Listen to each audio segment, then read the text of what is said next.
Hey guys, all right, let's keep going with chapter 9. We are in Genesis 9. We're going to start with verse 18, but before we do that, let's do a quick review. We ended looking at the actual ending of the flood and the Lord's covenant with all living things, that he was not going to flood the earth again. He didn't say it wasn't going to rain. He didn't say there'd never be 40 days of rain or 40 nights of rain. He said he wasn't going to flood the entire earth, and the cursing of the ground was going to be gone. So now that we have this promise to all mankind and all living creature, now it's time to look at how that mankind spreads. What does it look like? Once the new earth is created, we had Adam and Eve, what happened? Once the new this new earth is recreated through the flood, what's going to happen? Now we have Noah's story. We had the fall with Adam and Eve, right? Well, we have this weird fall with Noah. With Adam and Eve, when Adam fell, what happened? Satan, the enemy, got control. He took the title deed, per se, to the earth because sin came in. When Noah, this event happens to Noah, it's the same thing. It's a grab for the title deed. It's a grab for power. Satan grabbed the power from Adam, and Canaan is trying to grab the power from Noah. So now let's look at this. It says in verse 18, the sons of Noah who went out of the ark were Shem, Ham, and Japheth. And Ham was the father of Canaan. And 3 were the sons of Noah, and all the earth was overspread from them. Now, here's what we know. We know that Noah got out of the ark at age 601. He did not have any more children. Even though he lives to be 950 years, he does not have any more children. All the children that are going to populate the earth are from his 3 sons. His 3 sons, I don't know if we talked about this, we'll find out later that when Shem got off the ark, he was 98 years old because he has a son 2 years later. So that tells you right there, they weren't pregnant on the ark. 2 years later, he has a son, all right, at age 100. So he's 98, 97, however, who knows when a birthday fell. So, and we have an order of Shem, Ham, and Japheth. Well, you never know who's the oldest. Now, we know that Japheth is older than Shem. We know that. But there's that Ham thing. Is Ham older? Is Ham in the middle? Is he younger? We're not really sure. But a lot of times, the order can have to do with birth. It can also have to do with importance. And the fact that we have right here Shem first, it hints to his importance, that he's going to be following on in his father's footsteps. He's going to be carrying the torch, per se, for the Lord. All right, let's look at verse 20. And Noah, a man of the soil, began and planted a vineyard, and he drank of the wine that was, and was drunk, and became uncovered in his tent. And Ham, the father of Canaan, saw the nakedness of his father, and told his 2 brothers outside. So Shem and Japheth took a garment, laid it both on their shoulders, and went backwards and covered the nakedness of their father. But their faces were turned away. They did not see their father's nakedness. And Noah awoke from his wine, and he knew what his younger, not youngest, but younger son had done to him. And he said, cursed is Canaan. Let him become a servant of servants to his brothers. Okay, let's end right there. Now, there's a whole lot going on there, and I wanted to kind of break it down after we read it all. So we have Noah who's, well, he's like Adam. He's like Cain. He's doing like his father did. He is a planter, okay? Just like Adam, he came in, he was placed in the garden to work the land. When he gets kicked out, he still works the land. Here we have Noah coming in. He works the land, right? They've got to feed themselves. They've got to prepare for life. They're going to work the land. And now the land's giving because it's no longer cursed. So it is giving of its fruit. It is providing, responding to the planting. And he's doing the soil, and that began. So basically he's breaking it up, he's tilling it, he's doing all the things he needs to, and he plants a vineyard. In Matthew, it talks about the vineyard. It talks, I think it's Matthew 20. It's 20 or 21, that's off the top of my head. But it's where it says a man planted a vineyard, and then he went off and he had someone take care of it. Okay? And then he sent his son. Ooh, this is sounding familiar, right? Then he sent his son to go and see when it was time to collect the fruit. He went, and his son was basically, they say, let's kill the heir, let's kill him so we can have this vineyard. So there's a lot of hints here. In some ways, I'm going to show maybe where Noah could be reflecting Messiah, could be reflecting the idea of what happened to Jesus, as far as trying to usurp his power. The enemy wanted to usurp Jesus' power by taking advantage of him. He thought he did, but he didn't. Now, in this story, it does happen. But anyway, we have a vineyard idea. So I don't think of it as, oh my gosh, this is Noah's fall. And a lot of times people will look at this and go, he got drunk. This is the end of Noah. He was a good guy, but that's it. It is true, how you end is really what the Lord looks at. But Noah is called righteous in Genesis 6. He was set apart. I mean, he was righteous and clean in DNA, in his act, everything. He was a representation, a foreshadow of Messiah who preserves us to the end. That's what Noah was.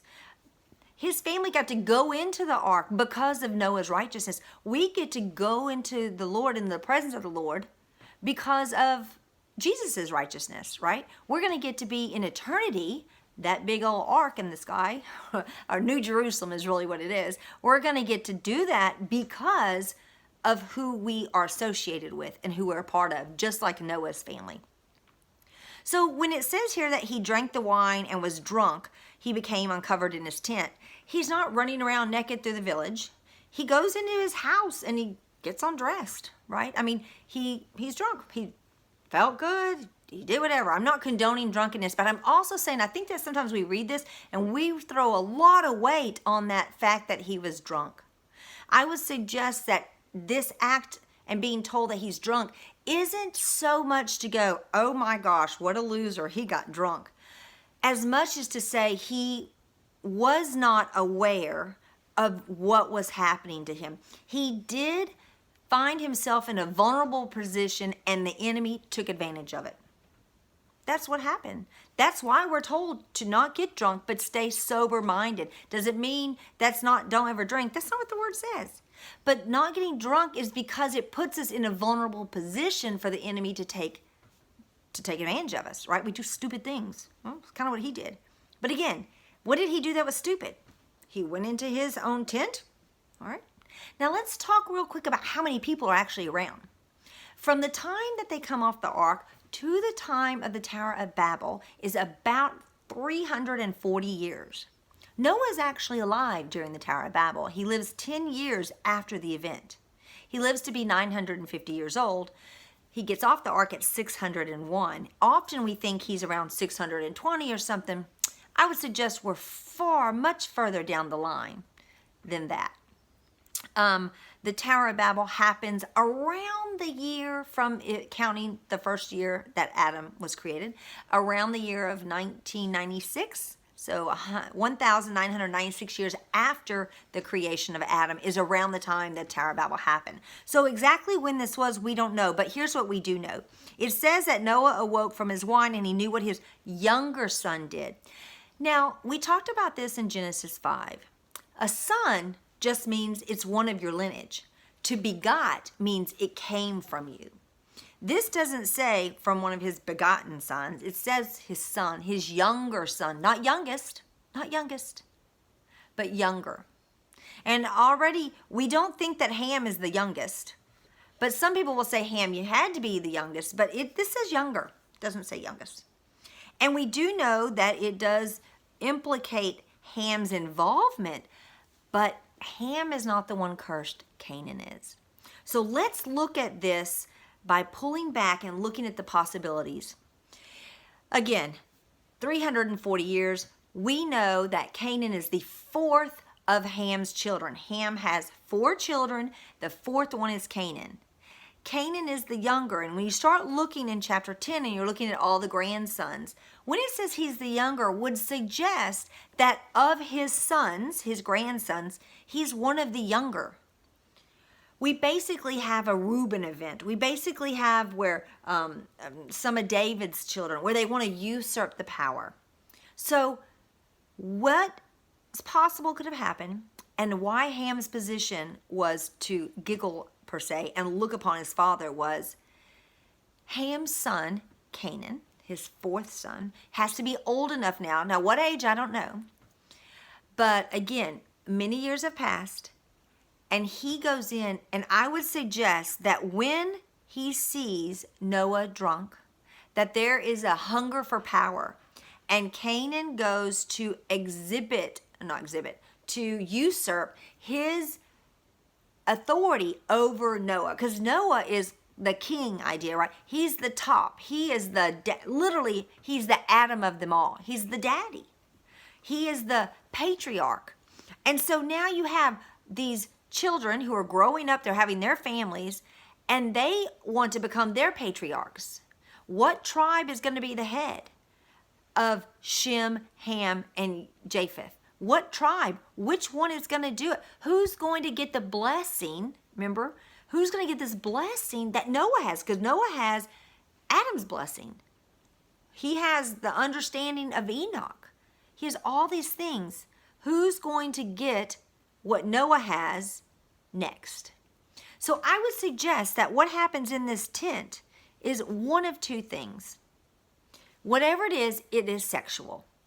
I would suggest that Canaan went in while Noah was drunk, and he either, one, sodomized Noah, or two, he raped his wife. One of the two. I tend to lean towards the sodomize, not because it is an act of a sexual desire, but it's an act of authority. We know this from Genesis 19 with Sodom and Gomorrah. That is absolutely authoritative act. It's the idea of I am taking over, belittling you, and taking your power. I rule over you. You do what I say. And so I would suggest that Canaan went in and did that. Or you have like Reuben does later on in Genesis, where Reuben goes on and he sleeps with Bilhah, one of Jacob's wives. He goes in, he sleeps with her, because he's basically saying he's usurping power, and he's also making sure that she cannot produce any more children for Jacob to replace, or to continue on with Rachel's line. But anyway, again, either way, there's a sexual event. We know from Leviticus 18 that gives the list of the different types of uncovering the nakedness, and they almost all deal with nakedness. They almost all deal with some sort of sexual act or being intimately involved. So here's what happens. Canaan, it says in verse 22, and Ham, the father of Canaan, saw the nakedness of his father and told his two brothers outside. So when Ham saw it, he looks in and he sees whatever it is. He either sees the mother uncovered or he sees the father uncovered, but he knows something's happened. And he does not respond properly. The proper response is to go and cover him up, but he doesn't do that. He goes and tells the brothers, hey, Dad's in there and he's lost his power. It's his son who's taken. It's his son who's usurped the power. So he's kind of like a proud daddy, right? My boy's getting it. Look what happened. You know what? We went on and took the power from him. And then it says in verse 20, so Shem and Japheth took a garment, laid it on both of their shoulders, and went backwards and covered the nakedness of their father. But their faces were turned away, and they did not see their father's nakedness. Now, again, whether it's the wife or it's Noah, I don't know which one. But whoever it is, they cover him. They don't look. I wonder if that garment is the garment, the robe that had the hem on it that would show his authority. I wonder if the brothers said, we don't accept Canaan's authority. We're not going to accept him trying to rise above. We're going to go and take the robe that has the mark of rulership and go put it back over Dad. We're not going to accept Canaan's usurping of power. we're going to still honor our Father who has that. All right. So they walk backwards. They're not even going to see it. So they never even have the image of the belittling of the one who has been in authority. See, sometimes if we see someone who's had power that we honor, and then we see them in a compromising position, it lowers them in our mind. It puts them in a light of making them maybe just average Joe. And it's not that we should hold them up, but they knew to not even put that image in their mind. So they covered their father. And again, I suggest possibly if they cover him with a robe that has the garment. So, I mean, the garment, the hem, or there are markings on robes that show your authority. So I'm just wondering if that's not the garment that they cover him. And in this act, it's actually a define and speaking against, without saying anything, speaking against what Canaan did. So let's go look. It says in verse 24, and Noah awoke from his wine. So he's kind of out of it, right? He's not kind of, he is out of it. He woke up from the wine. And he knew what his younger son had done to him. And he said, cursed is Canaan.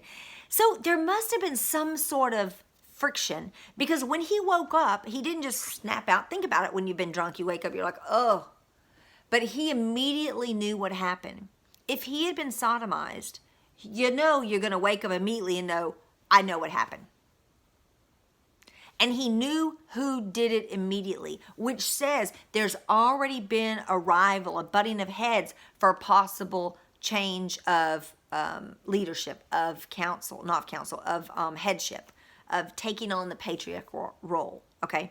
So he knew what had happened, and he knew who did it. He didn't have to wonder. He knew it. Again, if he looked over and saw his wife naked in a position, he might have immediately known also. So the reason why I tend to think it had more to do with Noah being sodomized than his wife being raped was because when he woke up, he immediately knew, and he knew who did it. So, and it never speaks of his wife's participation or response or anything. So again, I wouldn't rule it out. Leviticus 18, I would not argue it, but these are just possibilities. So let's look at verse 26. Or excuse me, 25. Cursed is Canaan, let him become a servant of servants to his brothers. And he said, blessed be Yoveh, there's a merciful one, the Elohim of Shem, and let Canaan become his servant. Let Elohim enlarge Japheth, and let him dwell in the tents of Shem, and let Canaan become his servant. And Noah lived after the flood 350 years. And so all the days of Noah were 950 years, and he died. All right. So the result of him trying to usurp the power is Noah saying, nope, that power you think you're going to have, you're not going to have it. You're not going to have it. You're going to be cursed. And here's what's interesting. He said, cursed is Canaan. Let him be a servant of servants to his brothers. So the curse is you want to rise high, you're going to get the opposite. You're going down. Which is interesting because later on when we have Esau and Jacob and when we have Israel and the world, right? Only one can be up. Jacob can be on top, Esau can be on the bottom. But you can't have the two. One's on top. Here you have Canaan trying to rise over Israel, but it's not going to happen in the end. It's going to fall.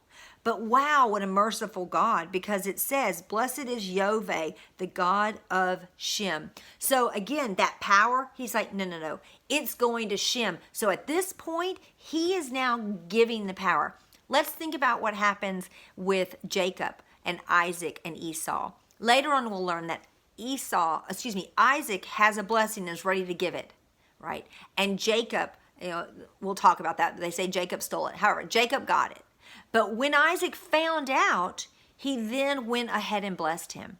But on this one, he doesn't. On this one, Noah doesn't go, well, you did take it. I guess I'll go on and give it to you. No, he curses him. And he says, you're going to serve. You're going to serve in the one whom I do give the next leadership. Here's who's going to rule. It's going to be through Shem.